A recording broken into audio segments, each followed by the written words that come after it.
Today I want to give a practical demonstration of some nuances and extra ways that we can apply the reverse Kegel.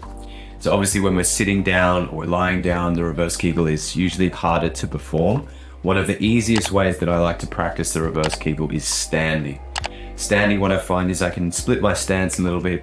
I have room to relax my hips, and I can play with the posture and especially the anterior pelvic tilt of my pelvis and really feel into the pelvic floor. Also, the position of standing allows us to get a great deal of pressure pushing down.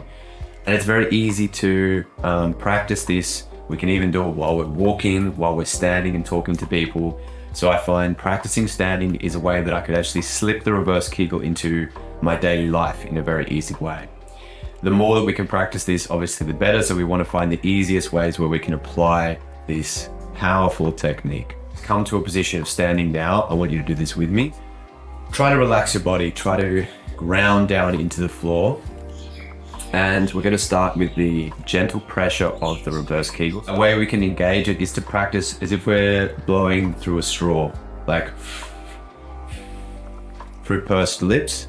And as the air passes through, we generate some intra-abdominal pressure, which creates this downward force, and we'll feel the pelvic floor down here just pushing out ever so slightly.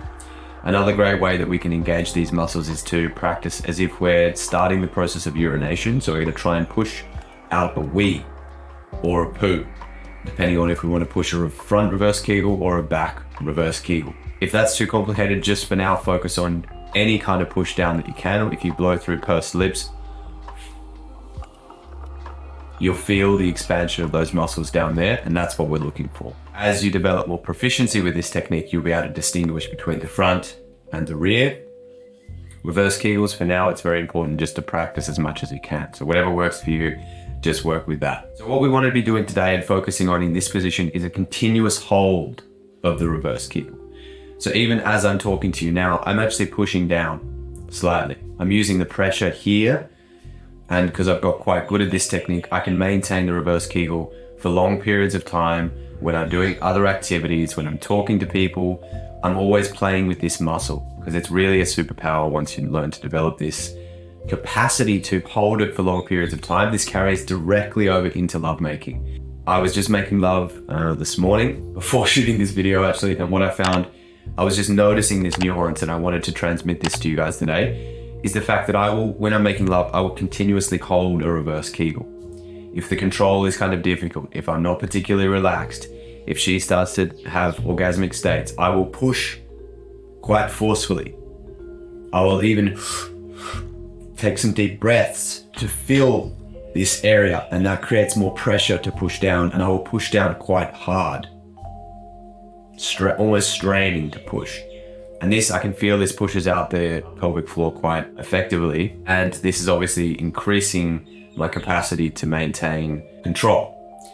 It'll fend off those involuntary contractions, those little spasms that start to trigger and tip us over the edge. So we can really use this whenever we need. So we need to develop this capacity. I want you to start pushing down. What I like to do is take a breath and hold that breath for a while and just push.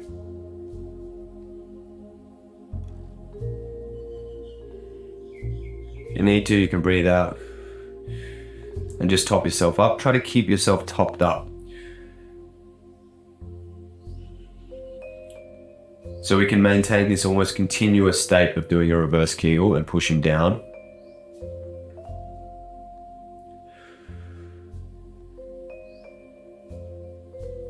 Once you get good at this, keep practicing. Once you get good at this, you will find that you can do it with very little effort. It doesn't take much effort for me to hold it these days. I can do it very unconsciously. It's almost like a pattern that I've trained because I've just got so good at it. Keep doing it, keep pushing down. And practice with the pressure. Try pushing more forcefully. If you need to urinate, this will cause you to need to pee. You might need to use the toilet. I come back to this. Keep pushing down.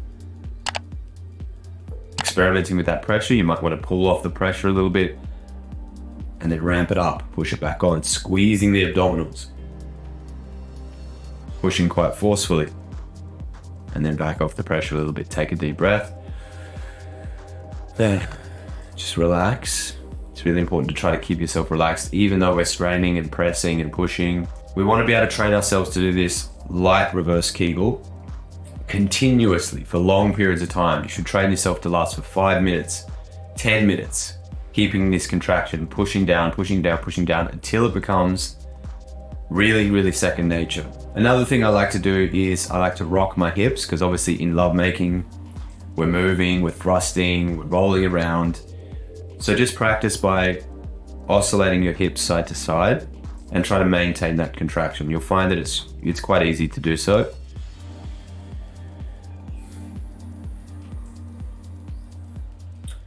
What I also like to do is take a step, half step forward, half step back, and just rocking from foot to foot, forwards and backwards, and try to maintain that pressure. Try to keep pushing down. If you feel like you can do that, you can take another step. So 1 step forward and 1 step back. Try to maintain that pressure, keep pushing down. I've been holding this reverse Kegel continuously this entire time for this entire video, pretty much. So almost 6 minutes.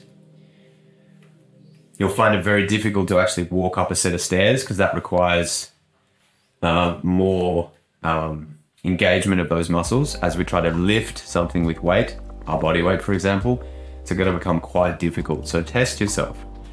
Practice walking around and see how conscious you can become of what's happening down there in the pelvic floor.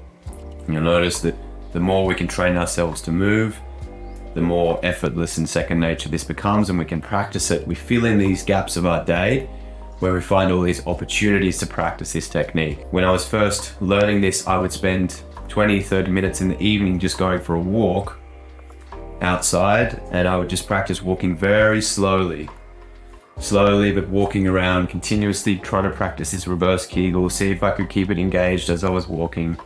And this really helped me to develop another level of control that I didn't have access to before that.